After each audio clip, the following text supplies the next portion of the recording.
최근에는 많은 사람들이 영양제를 한두 가지는 먹습니다.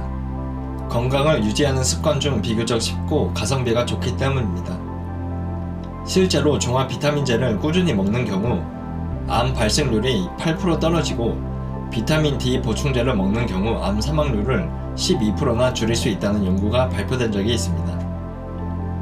10년 전에 하버드대에서도 종합 비타민제와 비타민 D를 매일 먹도록 권유한 적이 있으며 남녀노소 모두 영양제를 먹고 있습니다.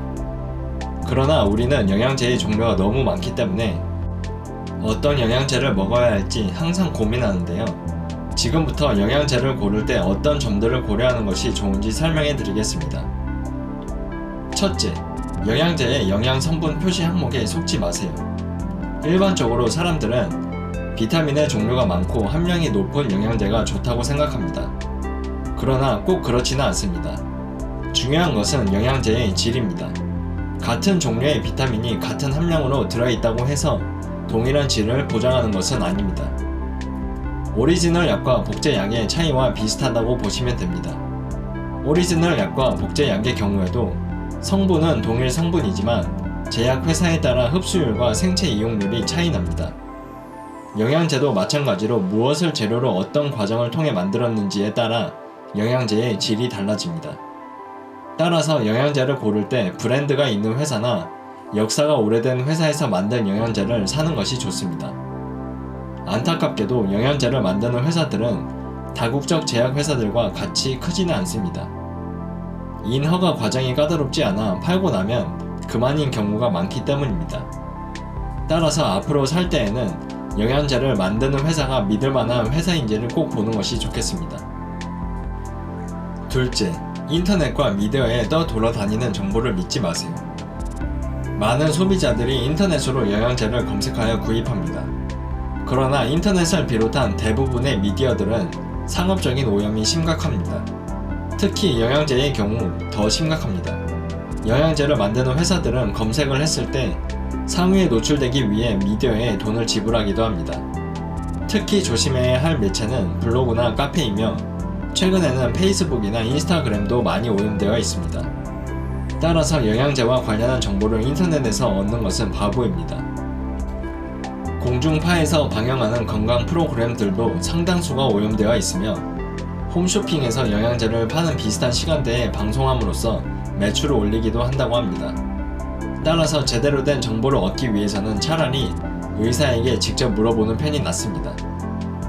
셋째, 영양제의 성분이 천연 성분이라고 해서 믿으시면 안됩니다. 합성 비타민은 해롭고 천연 비타민이 좋다고만 생각하는 분들이 많습니다. 그러나 고가에 팔리는 천연 성분 영양제들이 합성 성분으로 밝혀져서 영업 정지를 당한 회사들이 적지 않습니다. 합성 비타민이 해롭다고 주장하는 이유는 영양제를 만들 때 들어가는 부영제 때문입니다. 그러나 이런 부영제는 전 세계에서 알약을 만들 때 사용하고 있으며 대다수의 전문가들이 안전하다고 주장하고 있습니다. 물론 아주 고가의 영양제의 경우 부영제를 첨가하지 않는 경우도 있는데 이 경우 값이 너무 비싸기 때문에 일반적으로 사람들이 생각하는 영양제의 가격을 벗어납니다. 그러나 비타민 중에서도 천연 성분으로 섭취하는 것이 중요한 비타민이 있는데 그 비타민은 바로 비타민 E입니다.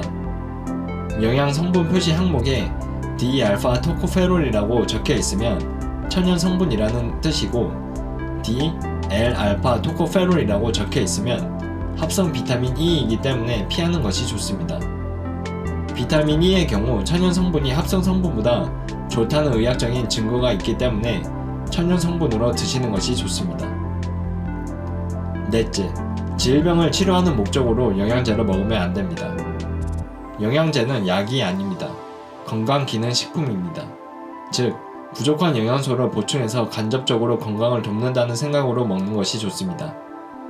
특정 질병을 치료하기 위해서는 그 질병에 맞는 약을 처방받아 먹는 것이 맞습니다.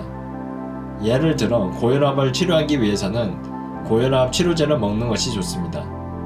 영양제를 치료제로 생각하고 먹다 보면 적절한 치료 시기를 놓쳐 오히려 생명을 잃거나 후유증에 시달릴 수 있습니다. 따라서 병에 걸린 것이라면 꼭 의사에게 약을 처방받아 먹는 것이 좋습니다. 다섯 번째, 특정 성분이 많이 포함되어 있는 영양제를 많이 먹지 마세요. 영양제는 이런저런 이유로 영양분이 부족해질 때 부족한 것을 보충하기 위해 먹는 것입니다.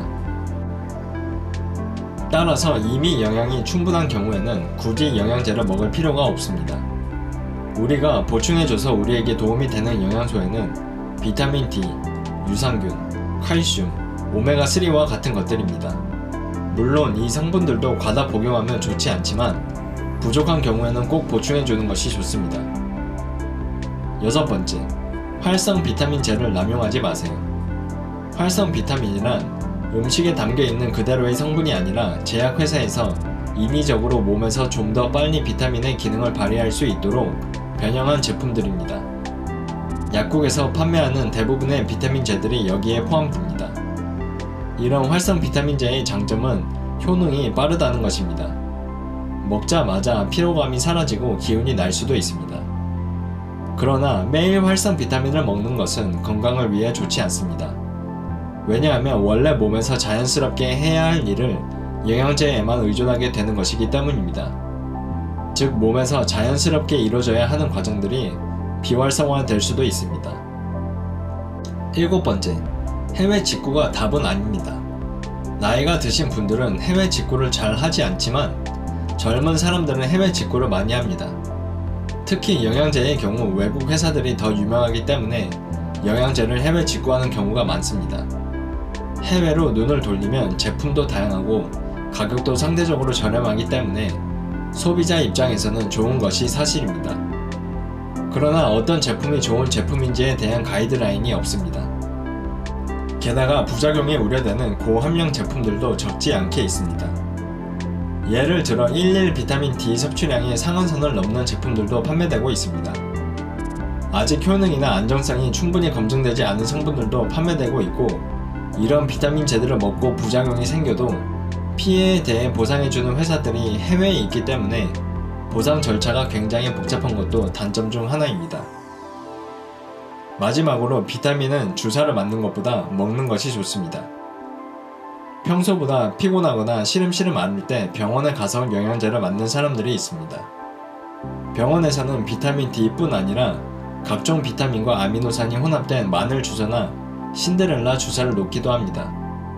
그러나 모든 영양제는 주사를 맞는 것보다 경구로 복용하는 것이 좋습니다. 주사는 아주 피곤할 때에만 빠른 효과를 위해 맞는 것이 좋습니다. 주사를 맞는 경우 병원에 직접 방문해서 30분에서 1시간 동안 주사를 맞고 있어야 하는 번거로움도 있으며 농축된 비타민이 한 번에 몸에 들어가면서 부담을 줄 때도 있습니다. 따라서 특수한 경우가 아니라면 영양제는 경구로 섭취하는 것이 좋습니다. 지금까지 영양제를 고를 때 고려해야 할 점들에 대해 살펴봤습니다. 선진국의 경우에는 전문가들이 시민단체나 언론기관과 소통하여 객관적인 품질을 평가해 발표하는데요. 안타깝게도 우리나라에는 그러한 시스템이 아직 없습니다. 따라서 가장 좋은 방법은 브랜드 회사들이 실제 사람을 대상으로 한 임상시험 결과가 믿을 만한 논문의 형태로 발표되었는지를 확인하는 것입니다. 도움이 되셨다면 구독과 좋아요 눌러주세요. 다음에도 도움이 되는 영상을 만들겠습니다.